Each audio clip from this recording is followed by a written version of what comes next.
Audio Jungle.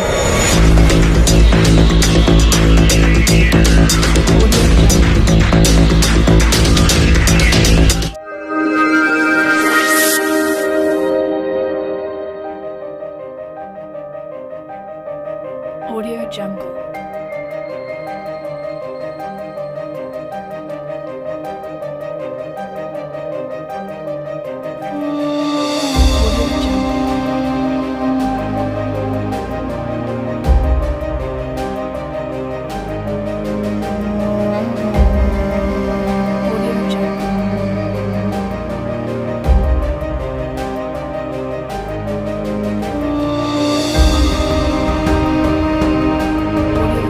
Assalamualaikum warahmatullahi wabarakatuh.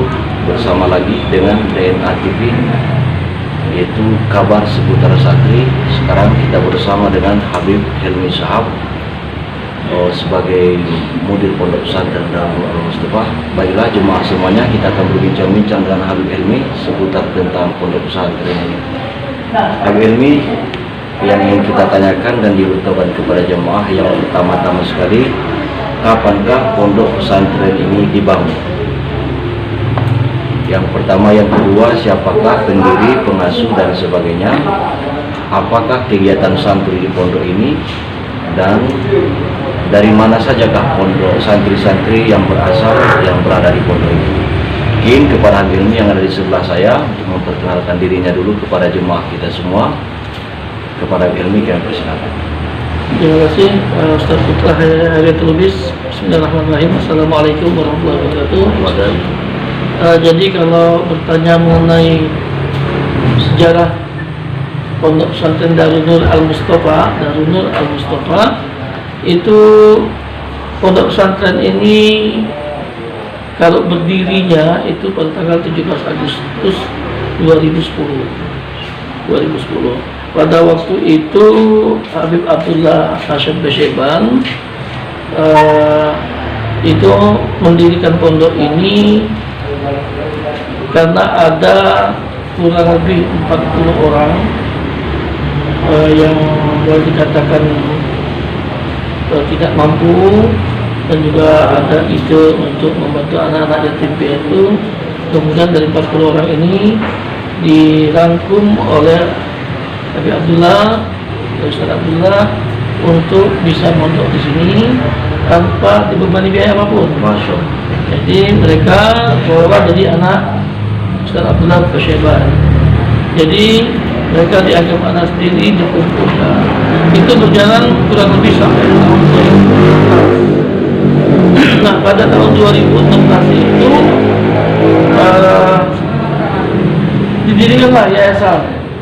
Kepada yayasan Darul Al-Mustafa yang pada waktu itu terdiri dari beberapa orang senior-seniornya, termasuk Ustaz Munir, ada Habib Abdul Rahman, ada Farinda dan sebagainya, bertemu untuk membentuk yayasan Darul Mustafa. Nah, dari yayasan inilah maka diusulkan untuk menjadi pondok pesantren Darul Al-Mustafa. Nah, jadi kalau dilihat dari SK berdirinya, maka secara legal pondok pesantren Mustafa berdiri pada tahun 2016, yaitu dengan ada nama statistiknya.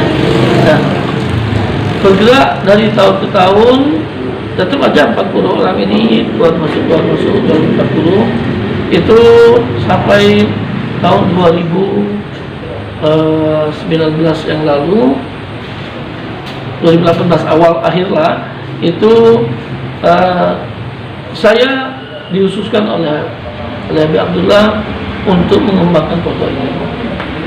Kemudian setelah saya pelajari perkembangan pondok ini, maka saya punya ide ada dicampur antara anak-anak yang tidak berbayar dengan anak-anak yang berbayar. Memang kalau tidak berbayar, ini perkembangannya agak lambat. Dan tentunya juga kalau tidak berbayar semua, tentunya ini akan memberatkan yayasan, karena biaya operasionalnya sangat tinggi sekali, semakin lama semakin tinggi. Dan tentunya ini akan terancam apabila pengasuhnya Habib Abdullah ini tidak kuat finansialnya, ini akan terancam.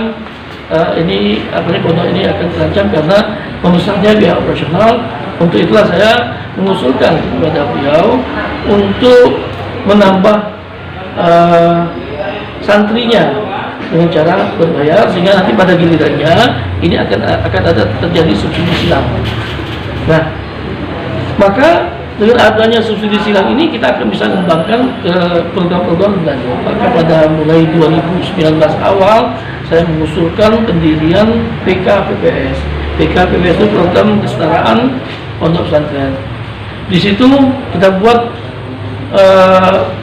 langsung 3, Ula, Wusto, Ulia, atau SD, SMP, SMA. Jadi pesantren ini yang tadinya mutlak belajar 100% agama, di sini kita simbios campur sedikit dengan pelajaran umum, yaitu dengan menggunakan pendidikan secara daring. Bahkan dari tadinya sebenarnya saya kelola sendiri dengan tatap muka, tapi tentunya itu tidak efektif, maka kita laksanakan program daring. Jadi anak-anak yang dari SD, SMP, SMA itu mendapat pendidikan secara daring di sela-sela jadwal yang ada. Jadi tetap tidak mengurangi kualitas. Jadi wah kalau gitu nanti kualitasnya enggak mengurangi kualitas, karena jadwal daring ini bisa kapan saja. Jadi ada jam kosong itu bisa masuk, ada jam yang tidak efektif kita masukkan. Nah, maka itu sudah ada kawan-kawan kita yang bergerak di media sosial dan juga elektronik, itu membantu saya untuk mengembangkan program daring ini. Dan alhamdulillah sampai sekarang program ini berjalan lancar, dan kita juga bekerja sama dengan pondok-pondok pesantren yang lain, sehingga pada tahun ini kita telah menghasilkan 120 alumni. Kalau SD sebanyak 7 orang, SMP sebanyak 66 orang, dan SMA 47 orang. Jadi kita sudah punya alumni tahun ini untuk PKPPS. Selanjutnya masyarakat mulai tertarik dengan keberadaan pondok pesantren ini, dan mulai menanyakan juga bagaimana untuk masyarakat yang berumur 21 tahun ke atas. Nah, ternyata kan tidak bisa dimasukkan ke PKPPS, karena PKPPS ini hanya merekrut untuk anak-anak yang usia sekolah, termasuk ustadz-ustadznya kan tidak bisa. Ustadz yang tidak punya ijazah sama nggak bisa. Akhirnya saya mengembangkan lagi dengan membentuk PKBM yang mengelola paket A, paket B, paket C sekaligus. Nah, insya Allah PKBM ini tahun ini kita akan segera laksanakan, yaitu ada paket A, paket B, paket C. Alhamdulillah, kira-kira.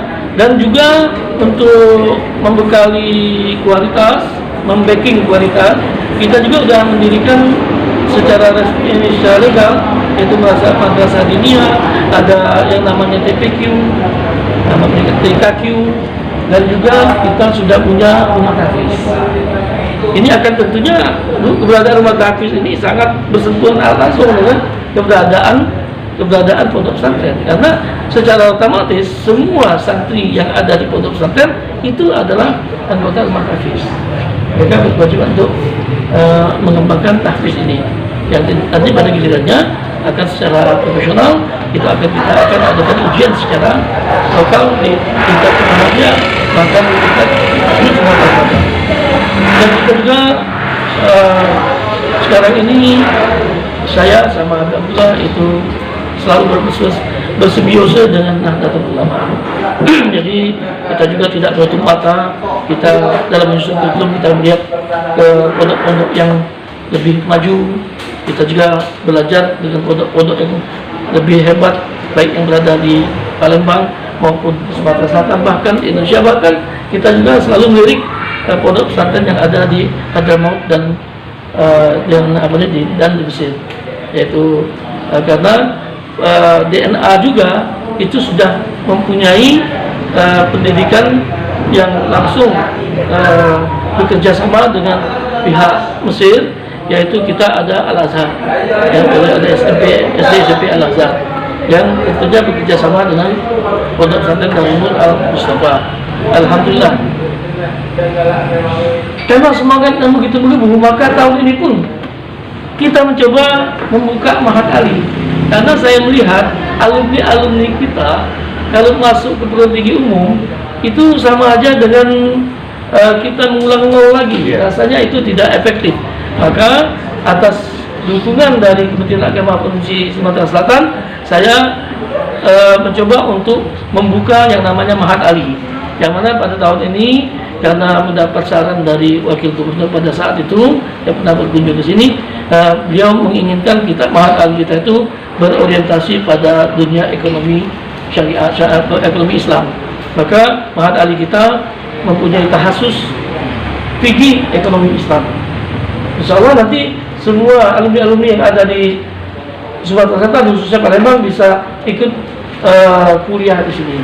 Tapi tentu saat ini kita berdoa saja mudah-mudahan wabah penyakit corona ini sudah hilang. Saya doakan mudah-mudahan sudah hilang sehingga nanti pendirian Mahat Ali ini bisa berlangsung secepatnya. Karena kalau corona ini belum ada, kita tentunya tidak bisa melaksanakan secara langsung. Jadi kalau kita secara daring, tentunya kalau pembukaan suatu perguruan tinggi rasanya kurang berkesan kalau pembukaannya hanya melalui daring. Itu aja yang dapat saya sampaikan. Mudah-mudahan Pondok Pesantren Darul Mustafa ini terus berkembang, dan kami keluarga besar Pondok Pesantren Darul Mustafa ini mendapat dari Allah Subhanahu Wa Taala, amanah dari Allah Subhanahu Wa Taala untuk dapat mengembangkan dan menciptakan santri-santri yang benar-benar nanti akan berguna untuk nusa bangsa dan agama. Itu aja, Ustaz Putra. Terima kasih kepada Habib Helmi. Habib Helmi ini adalah mudir kita yang di Pondok Pesantren Darul Mustafa. Alhamdulillah kita sudah mendapatkan penjelasan agar kita semua tahu tentang sekilas dari Pondok Pesantren Darul Mustafa. Mungkin satu waktu akan kita mengambil waktu lagi, yaitu 1 jam dengan Habib Helmi agar kita mengenal siapa beliau. Insya Allah nanti akan kita agendakan perbincangan secara khusus dengan Habib Helmi sebagai mudir, karena masih banyak sekali yang harus kita ketahui. Kabar-kabarnya Habib Helmi meninggalkan suatu perusahaan logistik, apalagi bisnis-bisnis yang lain, hanya untuk mengembangkan Pondok Darul Mustafa. Dan sekarang sudah kita lihat perkembangan yang sangat pesat sekali di pondok ini. Mungkin belum sampai hitungan 1 tahun ya. Nah, insya Allah nanti di lain waktu akan kita kupas habis bersama Habib Helmi Shahab. Sebelum kita akhir ini, kita akan kenalkan dulu. Yang ada di belakang saya adalah Ustaz Aspan yang mengajar kitab kuning di Pondok Darul Mustafa. Ustaz Aspan, apa kabar? Apakah baik? Alhamdulillah baik. Yang di sebelahnya ada Ustaz Panji, beliau adalah yang mengajar daripada kitab kuning di Pondok Pesantren Darul Mustafa. Ustaz Panji, apa kabar? Yang di sebelahnya adalah Nur Kholis sebagai kantor yang mendampingi Habib Helmi dalam mengurusi Mahat Ali dan administrasi Pondok Pesantren Darul Mustafa. Nur Kholis, apa kabar? Apakah baik? Alhamdulillah sehat. Alhamdulillah. Jadi jemaah dimanapun berada, mungkin ini yang dapat kami kabarkan, kami sampaikan, dan alhamdulillah mungkin sedikit saja Habib, apakah Pondok Pesantren ini masih menerima santri baru sampai sekarang ini? Dan kalau masih menerima santri baru, bagaimana persyaratannya dan administrasi yang harus diselesaikan? Mungkin 1 menit saja mungkin Habib ya. Ya, terima kasih Ustaz Putra. Kalau untuk dalam hal penerimaan santri baru yang namanya Pondok Pesantren, setiap saat pun bisa menerima santri baru. Tapi yang paling penting bahwa santri Pondok Pesantren Darul Mustafa juga merupakan siswa PKPS. Jadi alangkah baiknya saat-saat inilah, sekarang ini kalau mau mendaftar ke sini, karena nanti misalnya dia tamat SD, ini akan lanjut ke kelas 7 di PKPS. Kalau untuk pondok pesantren tidak ada masalah. Ya.